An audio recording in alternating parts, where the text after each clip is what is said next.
March 2009, two men, same city, same $10,000, same unemployment rate. Michael Chen bought an index fund tracking the S&P 500 when it hit 676 points. He paid $10,000. He did nothing else.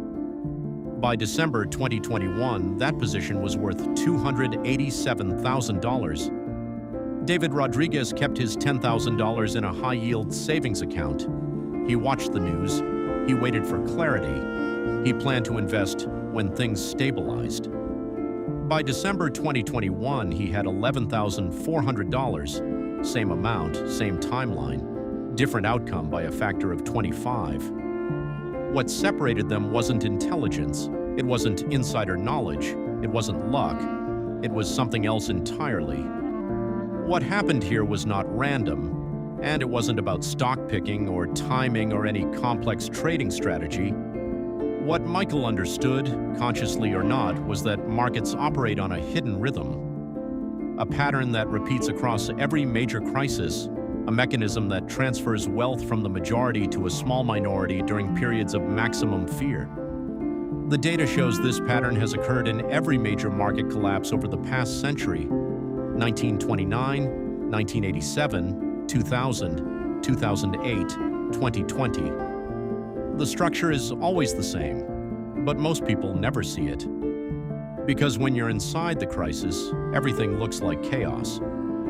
I call it the crisis compression cycle. Here's how it works. During normal times, wealth is distributed across millions of participants. Everyone's invested. Everyone feels smart. Portfolios grow slowly, steadily. Then a crisis hits. Fear spreads. Assets sell off. Headlines scream catastrophe. And here's what most people miss. The wealth doesn't disappear. It compresses. It transfers from the hands of those who need certainty to the hands of those who can tolerate uncertainty. The lazy way isn't about doing nothing forever. It's about doing nothing during the one period when everyone else is doing everything. It's about making one decision when prices reflect maximum fear, then letting time do the work. This is not theory. This is structure. The crisis compression cycle operates in 6 distinct phases. Phase 1, the peak. Asset prices reach levels that feel normal. Participation is high. Retail investors are confident. Media sentiment is neutral to positive. At this point, $10,000 invested represents $10,000 of value, nothing more. Phase 2, the break. Something ruptures, a virus, a financial product, a geopolitical event. The cause doesn't matter. What matters is the psychological response. Phase 3, the cascade prices drop 20%, then 30%, then 40%. Headlines amplify fear. Every day brings new lows. Every analyst has a lower target. This is where human biology works against wealth. Our brains are wired for survival, not for volatility. When we see 40% losses, we see danger. We see extinction. The rational mind knows these are just numbers. The limbic system doesn't care, so people sell, not to make money, to stop the pain. Phase 4, maximum compression. This is the critical moment, the moment when volatility reaches extreme levels. Trading volume spikes. Sentiment surveys show maximum pessimism. Retail investor cash positions reach decade highs. At this exact point, your $10,000 can now purchase what used to cost $30,000 or $40,000 or more. The wealth didn't vanish. It compressed. It's still there, just concentrated into a smaller number of hands willing to hold assets while they're hated. Phase 5. The slow rebuild markets stabilize, not because problems are solved, but because sellers are exhausted. Price begins to climb, slowly, then faster. But most people who sold don't buy back. They wait for a confirmation. They wait for clarity. By the time clarity arrives, prices are back to Phase 1 levels. Phase 6, the multiplication. Your $10,000 invested during Phase 4 is now worth $200,000 or $300,000, sometimes more. Not because you did anything, because you did nothing when everyone else was doing something. This is the structure. This is the pattern. Let's map this against real events. 1929 to 1932. The Dow Jones fell from 381 to 41, a 89% collapse.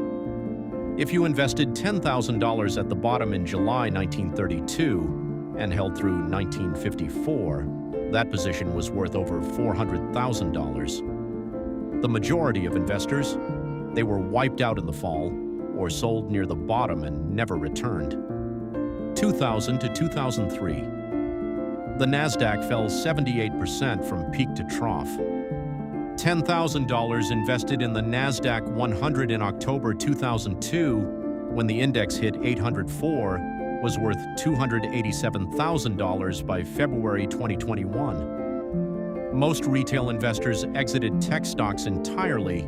They called it a bubble that would never recover.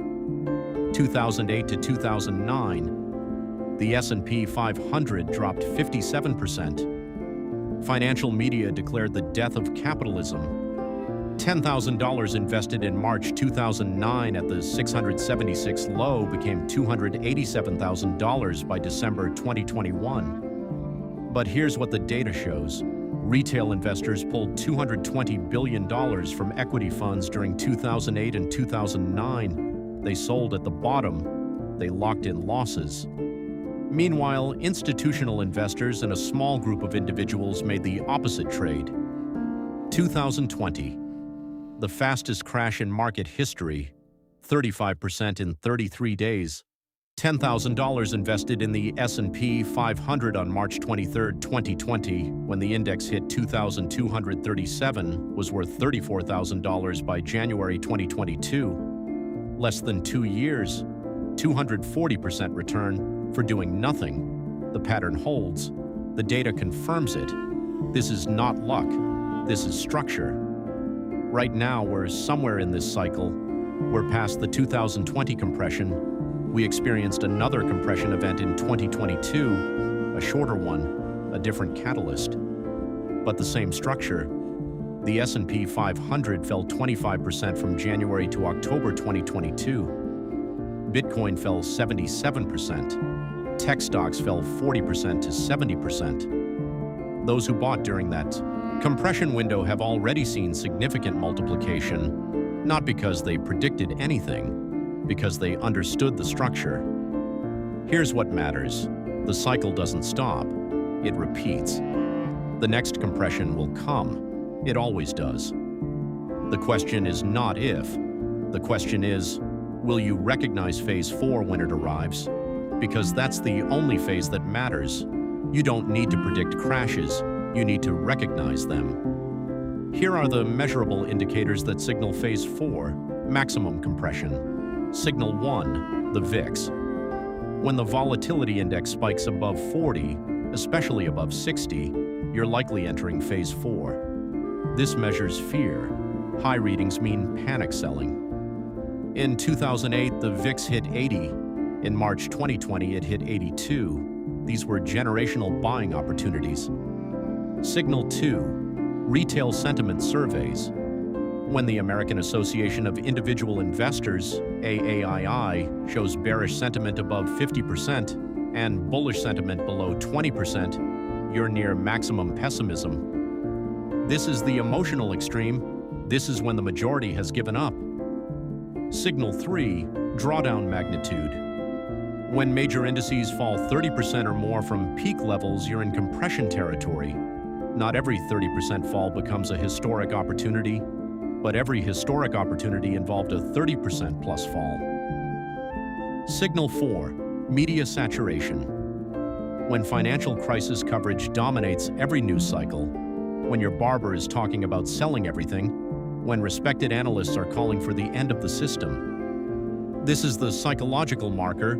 Fear is universal. That's when wealth transfers. You don't need complex models. You need to recognize these 4 signals aligning. Michael Chen didn't have a finance degree. He didn't read analyst reports. He didn't study technical charts. He read one thing. Unemployment had hit 10%. The S&P was down 57%. His friends were saying the market would never recover. That was his signal, maximum fear. He bought. He set up automatic dividend reinvestment. He stopped checking the account. 12 years later, his $10,000 was worth $287,000. David Rodriguez was smarter, more cautious. He read every article, watched every expert, waited for the right time. That time never came, because the right time, psychologically, doesn't exist. By the time everything feels safe, prices have already recovered. Same starting capital, same opportunity, different framework.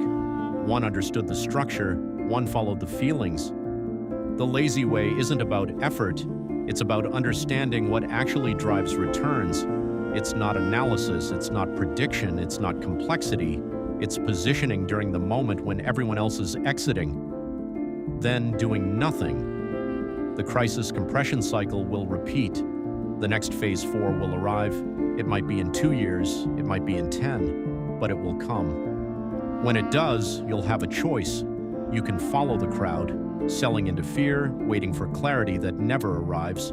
Or you can understand the structure, recognize the signals, make the decision, and do nothing while the cycle completes. The multiplication happens in the waiting, not in the trading. That's the mechanism. That's how $10,000 becomes $300,000, not through brilliance, through structure.